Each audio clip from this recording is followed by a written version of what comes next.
আজব সুরে কে জানি ডাকছে। কাছাকাছি গিয়ে দেখে আমার নবী একটা হরিণ ডাকতেছে, ডাকছে ইয়া রাসূলুল্লাহ মাদাদ কুন, ওগো আল্লাহর হাবিব সাহায্য করুন, সাহায্য করুন। আমার নবী শুনে কাছাকাছি গিয়ে দেখতেছে হরিণকে শিকারী আটকে রেখেছে।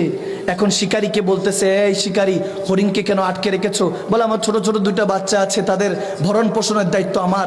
এখন হরিণকে বাজারে বিক্রি করলে কিছু টাকা পয়সা আসবে, সেটা দিয়ে ঘর তোর চলবে। এখন হরিণকে তো আটকে রেখেছি। হরিণের সাথে আল্লাহর নবী কথা বলছেন, কি রে হরিণ ডাকছিস কেন? বলতেছে ইয়া রাসূলুল্লাহ আমারও ছোট ছোট দুইটা বাচ্চা আছে, তাদেরকে দুধ পান করে চলে আসবো, একটু যদি শিকারী থেকে একটু সময় নিয়ে দিতেন। ইয়া রাসূলুল্লাহ আপনার কথা তো কেউ ফালে না, আপনি তো বুঝবেন আমার কষ্টটা, আমার ভাষা তো সে বুঝতেছে না, আপনি তো আমার ভাষা বুঝেন। কারণ আল্লাহ তো বলেছেন কোরআনে পাকে, ওয়া আল্লামাকা মা লাম তাকুন তা'লাম ওয়া কানা ফাদলুল্লাহি আলাইকা আযীমা। আমি আল্লাহ যাকে ভালোবাসি, আমি আল্লাহ যা জানি সমস্ত কিছু জানিয়ে দেই। এখন নবীকে তো সমস্ত কিছু জানিয়ে দিয়েছেন, কারণ নবীকে তো আল্লাহ ভালোবাসেন। নবীজি কথা যখন বলতেছেন, শিকারীর কাছে বললেন, এ শিকারী, একটু কি হরিণকে সময় দিবা? সে দুধ পান করিয়ে চলে আসবে, তার ছোট ছোট দুইটা বাচ্চা আছে। এখন শিকারী বলতেছে, কি বলেন, হরিণ এই কথা আপনার কাছে বলছে? বলে হ্যাঁ। বলে হরিণ বললো কোন সময়? সুবহানাল্লাহ কয় না? সুবহানাল্লাহ। বলে হরিণ বললো কোন সময়? শুনলামই তো না। হরিণ তো শুধু আপনার সাথে ফেল ফেল করে তাকিয়েছিল।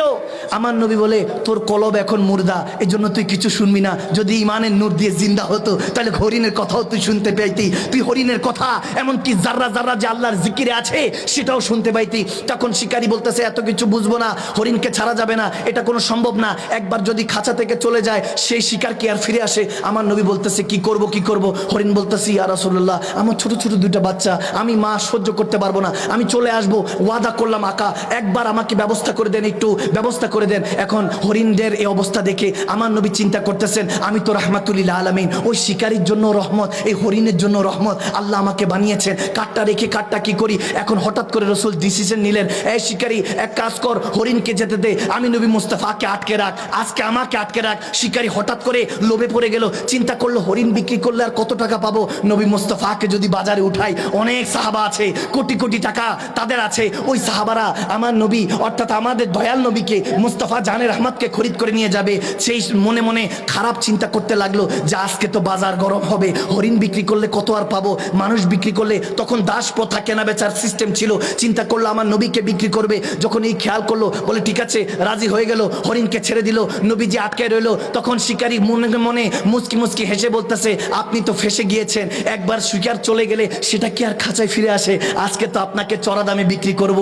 মনে মনে যখন খুশি, বলতেছে অনেকক্ষণ হয়ে গেল, হরিণ তো আসতেছে না, ঘন্টা দুয়েক হয়ে গিয়েছে, আর আসবে না, আপনার কিসমত খারাপ। নবীজি মুচকি হাসি দিয়ে পথের দিকে যখন তাকালেন, দেখে হরিণটা দৌড়ায় দৌড়ায় আসতেছে, হরিণটা দৌড়ায় দৌড়ায় আসতেছে। যখন হরিণ দৌড়ায় দৌড়ায় আসতেছে, তখন শিকারী অবাক হয়ে তাকিয়ে আছে। হরিণটা কাছাকাছি এসে, আমার নবীর কাছাকাছি এসে দুইটা পা সামনের দিকে দিয়ে তখন বলতেছে, লাব্বাইক ইয়া রাসূলুল্লাহ, ইয়া রাসূলুল্লাহ আপনার সাথে ওয়াদা করেছিলাম, বেওয়াফা করি নাই, ওয়াদা খেলাফ করি নাই, চলে এসেছি। আমার নবী বলতেছে, এ হরিণ তুই চলে এসেছিস, বাচ্চাদেরকে দুধ পান করিয়েছিস? বলে হ্যাঁ ইয়া রাসূলুল্লাহ করেছি। তখন শিকারী বলতেছে, শিকারীর দিকে তাকিয়ে আমার নবী বলতেছে, এ শিকারী, এই হরিণকে তো বাজারেই বিক্রি করবি, আমি নবী মুস্তাফা কিনতে চাই, আমার কাছে বিক্রি কর। তখন শিকারী বলতেছে, বেচা কেনা লেনা দেনা বাদ দেন, আমাকে বলেন এই হরিণ যে আপনার সাথে কথা বলছে সেটা আমি কেমনে শুনতেছি?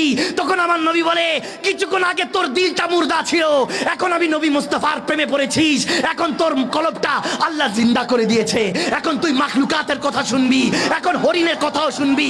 যখন এরকম কথা চলন শুরু হলো, হরিণটা চোখের পানি ছেড়ে দিয়ে বলতেছে, ইয়া রাসূলুল্লাহ আপনি আমাকে কবুল করে নেন। শিকারী বলতেছে, আর হরিণ কি বেচবো, জান হরিণকে আপনাকে হাদিয়া করে দিলাম, আমার মা বাবা ফিদাকা উম্মি ওয়া আবিকা ইয়া রাসূলুল্লাহ, আমার মা বাবা আপনার কদমে কোরবান, এই হরিণটা কি জিনিস, জান হাদিয়া করে দিলাম।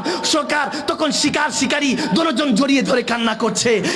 শিকারকে ধরিয়ে যখন হরিণ ওই শিকারীকে জড়িয়ে ধরে কান্না করছে, আমার নবী মুস্কি মুস্কি হাসতেছে যে প্রেমের মিলন মেলা হয়ে গিয়েছে। এখন শিকারী বলতেছে, ও গো রাসূল আপনাকে চিনতে পারি নাই, আমাকে ক্ষমা করেন। এখন শিকারী আমার নবীর কদমে পড়ে তখন চোখের পানি ছেড়ে দিয়ে বলতেছে, আমাকে কলমা পড়ান, নূরের সেই দাওয়াতটা দেন, আমি সেই এক আল্লাহর হতে চাই, আমাকে সেই কালমার দাওয়াতটা দেন। যখন নবী কালমা পড়িয়ে দিলেন, এখন কালমা পড়িয়ে সেই কাফের থেকে সাহাবী হওয়ার পর হয়তোবা তার মুখ দিয়ে বের হচ্ছিল, ইয়ে নাজ ইয়ে আন্দাজ হামারে নেহি হোতে, अगर झोली में टुकड़े मुस्तफा तुम्हारे नहीं होते, मिलती हुजूर ना आपके दर से भीख, इस मंगतों के यहाँ गुजार नहीं होते। या रसूल अल्लाह, या হাবিব আল্লাহ, আপনার গুনাহগার উম্মত ছিলাম, আজকে থেকে আপনার হাতে কলমা পড়ে যখন মুসলমান হয়ে গিয়েছি, আজকে থেকে সবাই সাহাবী হিসাবে আমাকে সম্মান করবে। ওই হরিণটা হয়তোবা ওই মান্দাজে বলছিল, আকা আপনাকে পেয়ে এই জামানা খুশি, আজকে আপনার উচিলায় কাফের মুসলমান হলো, আর একটা হরিণ মাতার বাচ্চাকে ফিরে পেলো। তখন আমার নবী বলতেছে, হ্যাঁ হরিণ যা, সে আমাকে হাদিয়া করে দিয়েছে, যা যা তোর বাচ্চাদের কাছে ফিরে যা। তখন হরিণ হয়তোবা নাচতে নাচতে যাচ্ছিল আর রাক্স করছিল যে আমার নবীর প্রেমে পড়ে সে আমতিহান পাগল পারা হয়ে তখন হয়তোবা ইয়া রাসূলুল্লাহ ইয়া হাবিবাল্লাহ বলে চিৎকার দিয়ে কাঁদছিল। আমার নবী হয়তোবা তাদের দিকে তাকিয়ে বলতেছিল, হ্যাঁ হ্যাঁ এই উম্মতদেরকে বড় ভালোবাসি যারা আমার নবীকে 1400 বছর পরও মহব্বত করবে। কসম করে বলছি, আজকে ঘুমাতে যাবেন, এইখানে দুনিয়ার চোখটা যখন বন্ধ হবে, কিসমতের চোখটা যদি আল্লাহ খুলে দেয়, আজকের এই ইশকের মানজারের কারণে, নবীর প্রেমের কারণে যদি অন্তরটা খুলে যায়, আরশম আল্লাহ থেকে আল্লাহ ডাক দিয়ে বলবে, ওগো নবী মদিনায় কি করছেন? জান্নাত সারা সিয়ার জমিনের মধ্যে কিছু আশিকের রাসূল আপনার কথা শুনে খুশি হয়েছিল, নারা দিয়েছিল, খুশিতে উম্মাদ হয়ে গিয়েছিল, পাগল হয়ে গিয়েছিল। আরশে আল্লাহ থেকে আল্লাহ ডাক দিয়ে বলবেন, যান তার সাথে দেখা করেন। আজকে দেখা করে যদি মদিনা ওয়ালা দেন, তাহলে তো সিনাটা মদিনা আয়না হয়ে যাবে। সুবহান